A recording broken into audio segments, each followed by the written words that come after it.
of Singapore here today, and with me today I'm very pleased and very privileged to have Jeff Engle, author of the book All the Wars They Want, the Special Ops Techniques for Cyber Warfare, Business and Life. So thank you so much for your time today. Yeah, my pleasure. No, I'm happy to be here. I feel like I'm literally on the other side of the world, but everything still is so familiar. Right, so talking about the book, right? So it's applying special operation techniques to cyber warfare. So can you just give us a brief introduction into your background in special operations and also your current sort of roles in the cyber arena? Absolutely. So I've spent my entire career in national security. So I've focused on the things that I thought were the greatest threats to national security and the way that we all live. It started with weapons of mass destruction, so doing deterrence and defense against nuclear, chemical, and biological weapons. Those are 9/11, yeah. Yeah. Okay. I started my military in that area in reconnaissance, so I could go and find them and stop the use. And while I was in that training, that's when 9/11 happened. So it just happened to kind of thrust me into the real-world applications. So I was part of hunting for Saddam's weapons of mass destruction during the invasion of Iraq, and then I subsequently got into counterterrorism and then global infectious disease and then cyber. So that kind of grew into the areas that emerged as the greatest threats to national security. So that was my kind of time in government, and I transitioned into the private sector, and I did that doing things like responding to the Ebola outbreak in Sierra Leone in 2014 and doing studies on where diseases would emerge in the Asia Pacific region. And then I started building software. So I built biological risk software, and then subsequently had the opportunity with my previous parent company to take on the role of CEO for Conquest Cyber, it's kind of where I wrote the book, and that was kind of the manifesto for how to address the broader cyber challenges as they continue to get more complicated. At the end of last year, the company that I had built was acquired by my now company, BlueVoyant, where I lead public sector and products for the organization. So it's been an evolution in how I've addressed it, and really a broad spectrum of background and experience that I've been able to take and apply into the cybersecurity realm.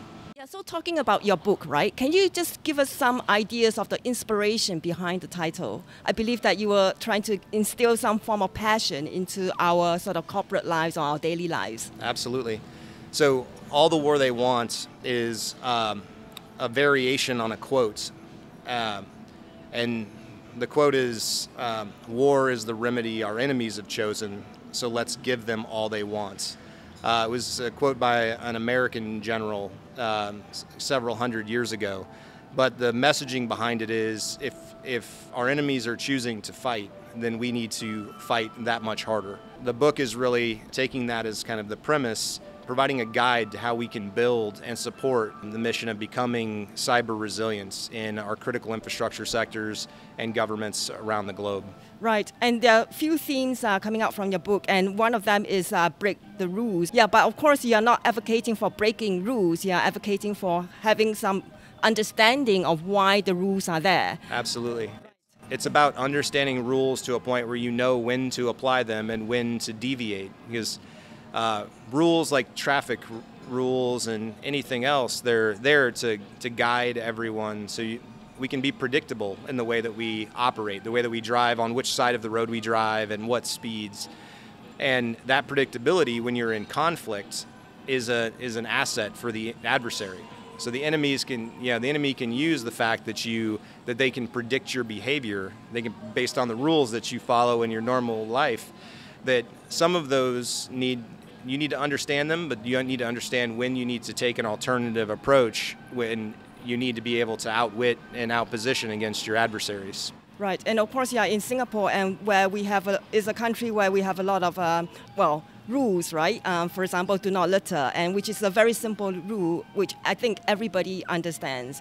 Yeah, Singapore is actually a great example because there are so many rules, and the rules that are here, they maintain a level of order in society, and it's a safe place to be.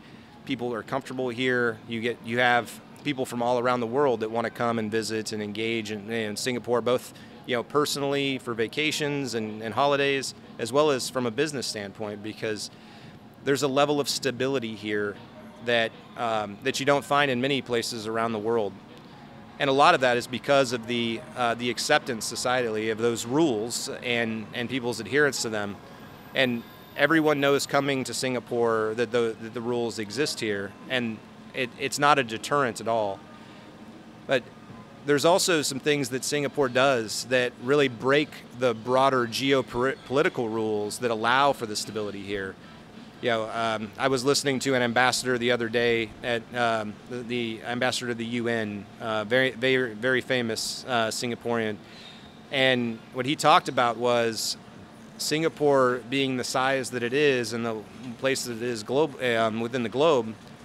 It has to engage very effectively with both China and the United States, and do it from a position of open relations, open communication, where in other places, many countries are picking a side. Singapore essentially has broken the rules in the geopolitical order, and because of that has made it to where it's a destination for everybody around the world, and an enabler for a different type of conversation in geopolitics, playing a far more critical role globally than a country of this size would naturally play.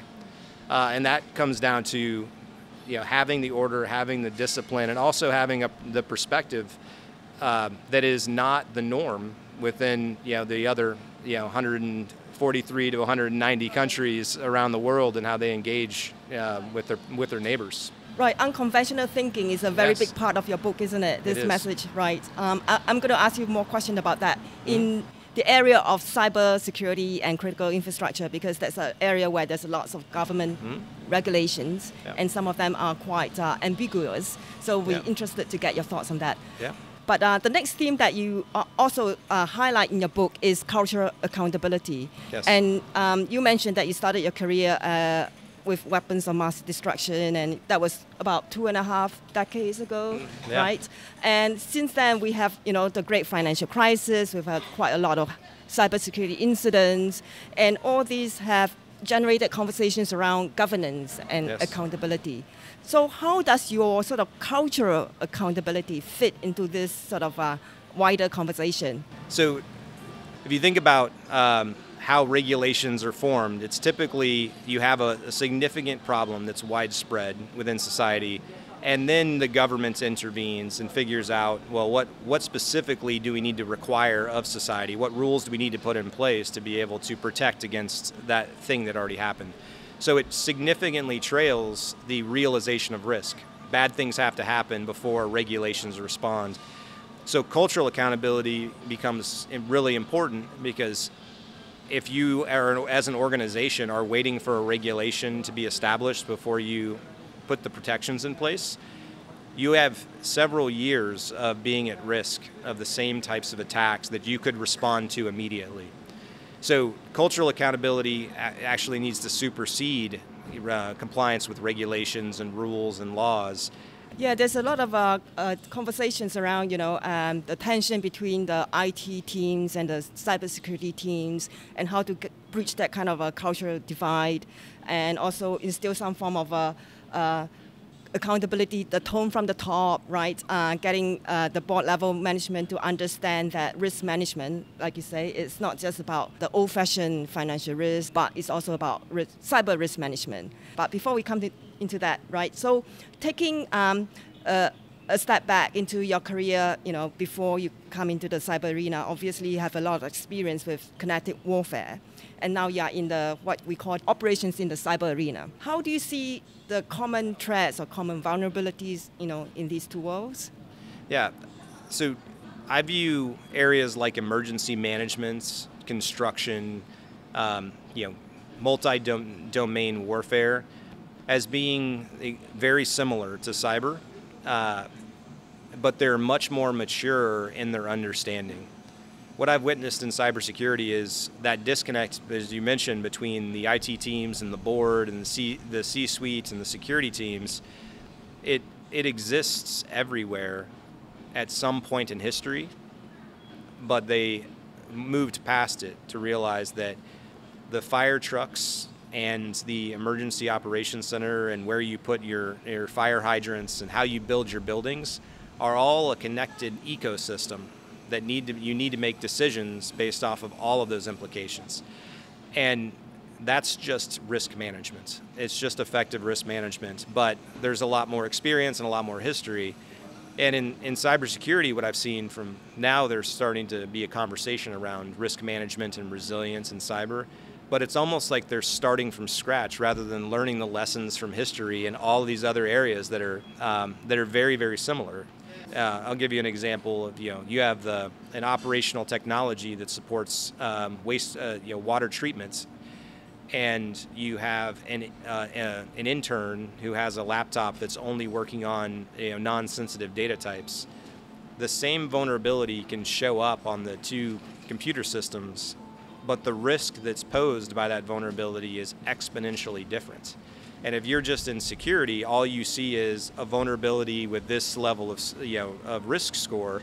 You don't have all of the other context for what processes does it support, and that's where you stop. We have more challenges with getting budget and getting funding because none of these different parts of the organization understand the language that the other one is speaking, and that's been largely solved in other areas, in the military and multi-domain warfare, where the airplanes have to be able to speak to the ships, which have to be able to speak to the land forces, and in emergency management, where hospital systems and ambulances and fire, all of them have a common language that they're able to communicate in. And in cyber, with everything evolving and moving so rapidly, it's more important that we rapidly mature that understanding of how all of those dots get connected. Yeah, the thing with cyber risk management is that a lot of the impacts we don't really understand until they have happened. Right. With, I guess, kinetic warfare, we can kind of understand when a plane drops a bomb. We kind of understand the impact it will have. Yeah. But with information warfare, for example, it's very difficult to put a number to what kind of damage it will inflict, isn't it? Yeah. So I think that's one of the problems with budgets and. It definitely is, but everything has to have some level of context, and there's ways to calculate the financial implications of the value of a data asset and exposure. But particularly for government and critical infrastructure, the impact of not having an energy grid up goes beyond just the financial implications, and there's an assurance component to that that's a moral obligation. So that's where, based off of that's where you end up with more regulations. They become more prescriptive about what must happen, because if you just purely looked at it from a business standpoint, they might make a decision to invest in areas like optimizing their operation with AI rather than securing the data that the AI may interact with. Yeah, so that's one of the cultural sort of gaps between the teams that deliver the infrastructure versus the team that is there to protect, defend against the infrastructure. Absolutely. And then leadership's lack of understanding of how all of these things work together ends up leading to a bunch of disconnected elements that are areas that get exploited by adversaries. That's why we largely need to transition from a compliance or a cyber security perspective into a cyber resilience perspective, because the adversaries are focused on you 100% of the time. They only have to get it right once, but you have to get it right every day, and there's no way that any organization can have the level of information that they need to be able to win that fight every time. So what is the one lesson that you thinking back to your experience in the kinetic warfare area, what is the one lesson that you think is quite applicable in the cyber arena? Oh, there's so many. There's so many lessons that are really relevant in cyber. But I would say you really cannot outsource risk management. As a risk executive, as a CEO, as a board member, you can't just hire somebody and have risk management be done at that point. We have to take more ownership of understanding what our objectives are, communicating those effectively, enabling our teams to collaborate and work together, not just at the top level, but on a tactical day-to-day basis, that when one of them goes left, the other one knows they need to go right. And that requires us to rethink the way that the traditional line and block organizational structure, where you have an IT organization and a security organization and a risk or compliance organization, and their collaboration is light, and they typically go through their boss and over and then down, and streamline that to be contextualized but transparent, and realize that there are things that people believe around risk, particularly leadership, that they believe around cybersecurity that are just absolutely not true.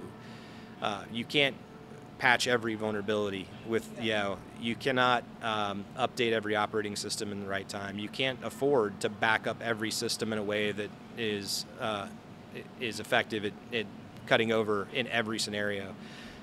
It's untenable. It takes way too many resources. So I think that the key takeaway, because there have been many from my experience, was that complexity is the enemy of risk management. The more complex it is, the harder it is to understand and make good decisions. So you should eliminate all of the things that you do not need. Typically, you in an organization and you have team members that are like, I need this software, I need this type of device, or that type of thing. But the more tools that you have, the broader your attack surface. So if you can eliminate the things you don't need, you can simplify the way the things you do need work together. You talk about complexity, and earlier we touched on one of the themes coming from your book, which is break, the rules. Do you think that from government regulations and when it comes to critical infrastructure, cybersecurity, do you think there's certain sort of complexity to some of the rules and requirements that makes it difficult to also practice? I think the nature of government makes it overly complex to meet the intended objective. And so if you take a scenario and you look at many organizations within the same sector were getting attacked and getting breached, that leads to somebody deciding they need to write a regulation or write a law. So they write the law, and it's all laws are kind of general guidelines, and then it tasks some sort of executive branch to come out with what the regulation and standards are with higher levels of specificity. But at no point will they get directive and say you must have these components in your environments and they must be configured this way. So it essentially, by the nature of government generating a regulation and that guidance, it makes many things up for interpretation. That's right, yeah. And because it's up for interpretation, organizations don't know what to do. They look to experts, and experts are typically not worth the paper that expertise is printed on. Particularly when you think of the way we build these capabilities. The experts have spent their entire careers within IT, or they've spent their career within cyber, or they've spent their careers within risk and compliance. They don't have the perspective of the other parts that are critical to be connected. And if they do, that's great, but they still may be missing the business acumen and the component of there needs to be trade-offs. You can't just solve for every problem. So the dot connecting that needs to occur doesn't occur. You mentioned within multi-domain warfare, everybody kind of understands that if you take a bomb and you drop a bomb, then it explodes. And I think the aviation component of that is something that I think has a lot of application here. When I originally learned how to fly airplanes, there was an instructor, and he was in his late 70s and retired from the airlines at that point. And in front of us, there's a book. It's the U.S. Federal Aviation Regulation and Aeronautical Information Manual, and it's about 3 inches thick. And what he said was, 60 years ago when I learned how to fly, this book was only 1 centimeter thick, and he said that all of those pages had been written in someone's blood. Like they had to add regulations for every time there was a mistake or a scenario. They would investigate it, and then they added additional rules. So by the time I learned how to fly, 60 years later than he did, just to be allowed to start to learn how to fly an airplane, you had to read thousands of pages and understand the lessons that have been learned by every pilot who had an issue, whether it resulted in a crash or not, over those several decades. Now, if you think about that from a cyber perspective, how many events don't get fully investigated and don't get communicated and don't become part of the education for people who are making decisions around cyber? And you'll find a lot of lessons from the aviation arena being very applicable. In order to be a pilot, you don't just need to know how to take off and land the plane. You have to know how every component of the plane works and how it works together. You have to know how to inspect it. You have to understand weather patterns, and you have to be trustworthy. They do background checks on you. And if you want to have other people in the plane with you, meaning you increase the level of risk, then you have to demonstrate within a 90-day period that you've flown in that specific plane, that you've done at least 3 takeoffs and 3 landings before anyone else is allowed to get in the plane with you and increase the broader risk. I think we're going to have to get there when it comes to cyber and technology. And the other lesson I learned that really specifically applicable to that experience is, he said there are only 2 reasons that airplanes crash for like the vast majority of the time. One is controlled flight into terrain. So the pilot is there, they're flying straight and level, and they fly directly into a mountain. So why would they do that? Well, it's typically because they're distracted and they're flying a plane that goes faster than their decision making can process. And that has a lot of applicability in cyber as well. The other thing that ends up being the other source of airplane crashes, which has applicability to cyber too, is fuel starvation. Meaning you just ran out of gas, or you had gas in one wing but not the other wing, and you didn't switch the valves. So when you think about all of the training that you have to go through, all of the experience that it takes, all the demonstrated capability, and the reasons that airplanes crash are still because they were flying something faster than they could handle, and they flew it into a mountain, or they made a poor calculation or poor decision and they ran out of fuel before they got to their destination. Fundamentally, in my view, it changes the way that you look at running a cyber program. It's right now everybody thinks about, well, is this a better wing than that wing? Not, is this the right wing for the airplane I'm on? They think about, is this the better engine, or EDR, or data loss prevention tool, or security incident event management system. They're thinking about it from an individual component perspective rather than how it works together. Right. Holistic approach to and how it works for them. So if you don't have the skill set required to be able to operate that level of complexity at that speed, then you're going to have the either fuel starvation or flying into a mountain. And that's the situation that we're in now. The manual is getting written very slowly because we're not open about breach events. When a crash happens or a breach in cyber, it's not getting investigated by experts and making its way into a manual about how to specifically perform those functions. We have a low threshold for acceptance on airplanes crashing. We should have a similarly low expectation for cybersecurity programs not being run effectively. And the only way to get there is to do better information sharing, connect the dots, have a higher expectation for what it means to be an expert to run a program. And that's where we are missing the mark significantly in how governance plays in with running cyber programs. There's a lot of conversations that we can dig into, but we are just time constrained here. But one thing that I'm quite interested to get your thought on, but obviously not in this podcast, is the difference between responsibility, accountability, ownership, right?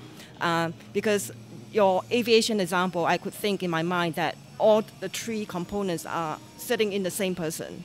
But when it comes to cybersecurity, there's so much conversations and opinions about, there's a difference between ownership and responsibility and accountability. And I think it makes it for a more complex sort of governance structure, which is probably one of the reasons why we are still having breaches and all these cultural gaps between IT teams and cybersecurity professionals. Yeah, I think the parallel is, board members and CEOs could be almost thought of as like owners of a jet or owners of an airline.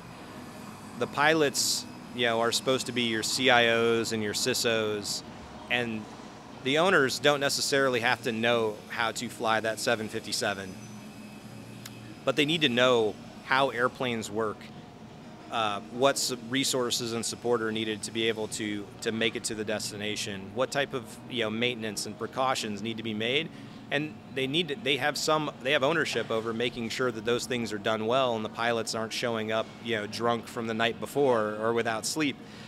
So that's really the dynamic, I would say, is the role. You don't have to be the expert, you don't have to be the captain of the airplane, but you still have responsibility for overseeing and understanding what the captain of the airplane is doing and what skill sets required, that they're licensed properly, that they have the right expertise, they've got the right recent and relevant experience, and they're currently in a state that they're capable of performing the role, and then that you're giving them the resources needed to do it. You're not buying a cheaper version of the fuel that's ultimately not going to work with the airplane, that you're not skimping on maintenance that ultimately needs to be done. And then there's the role of everybody else, that they all have a role to play. The flight attendants and the passengers on an airplane also have a role to play when things go wrong that has to be taken into consideration. And when you start to draw parallels to things that people understand more effectively, they can start to have that realization that cybersecurity isn't just the security team's responsibility. It's not just IT's. It's not something that the board and the CEO can just hire a CISO, and if they get breached, they fire them, and and their hands are clean of it.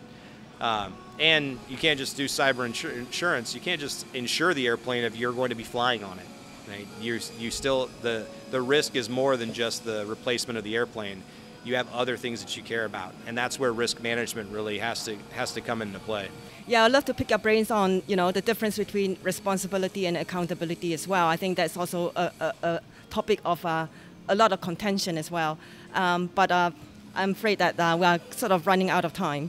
But one last question, if I may. So you, if I understand you right, I think in one of your sort of many interviews, you talked about not having a computer before 18 or something. So I think for some of our audience out there who have a sort of emerging passion for cybersecurity and have not yet touched, say, programming, what advice would you give to them, to sort of have the courage to, explore the field? Yeah, I would say that a soccer or any other sport, you may have a particular position that you want to play, but you become a much more valuable teammate if you have the perspective of having played the other roles. So, if you're a striker, you need to understand the perspective of the goalie and the defenseman, and that allows you to work more seamlessly with them. So, don't try to take a traditional path. Just immerse yourself. There are publications that are available, and then just drawing those parallels, being like, well, what does this translate into something that I really know well? And how do you get communicated slightly differently within this domain? It speeds up your ability to effectively communicate value. If you just take one specific path, you're never going to be as capable as somebody who has a perspective of a little bit of IT networking, understanding how that works, pick up the laboratory, build a laboratory in your house. Learn the buzzwords around cybersecurity tools, but what are they actually doing when you think about securing your own house? There are things that are locks, right. And stuff like that. Yeah, excellent. I use that that example frequently of if you lock your front door and somebody's watching it, but you don't lock your windows or your back door.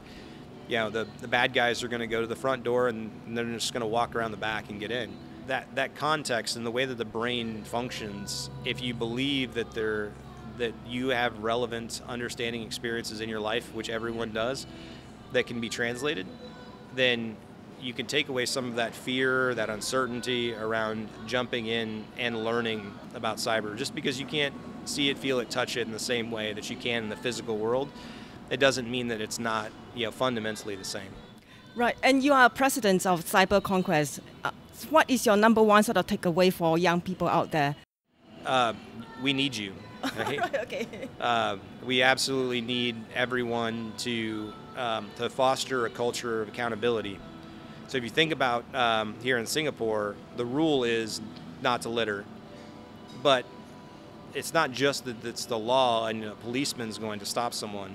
If you were to see somebody litter or they were carrying something and something fell, the society here is going to evoke your response of going and picking that up and also communicate with them that that's not an acceptable thing. That cultural accountability is to exist in cybersecurity as well. So whether you take on a role as a cybersecurity professional or you jump into the domain of IT or you want to learn about artificial intelligence systems, there's a role that you have to play with protecting your own data, holding other people to account, following the right processes and training, not clicking on those links that are sent to you. No Nigerian prince is trying to give you $50 million no matter what the email says. So everybody in our kind of digital society globally has a role to play, even if this isn't the career path that you're looking for. And I think there's now with the advancement of technology, there's so much exposure from the time that children are 2 years old. They're digital natives, but this idea that limiting the amount of exposure you have and understanding what that could potentially be used for is something that I think we need to get to kids earlier in their life, and then also start to address the older generations who aren't digital natives, because pictures of your children online can be used later with deepfakes. Those types of things we have to be cognizant of that. Yeah. So we need to start with ourselves, taking care of our own data, our own sort of social media accounts, making sure that we understand what the implications are. Lead by example for the younger people, I guess, right? Absolutely. Unless everybody's mobilized, we're not going to be able to win. Someone once said that cybersecurity is about all hands on deck, so everybody has a responsibility. Yeah, that's absolutely true. Right. So on that note, thank you so much, Jeff, for your time today, for sharing your fascinating journey from 9/11 days to today, protecting and making the cyberspace a safer one for everybody. So thank you so much, Jeff. Thank you for having me.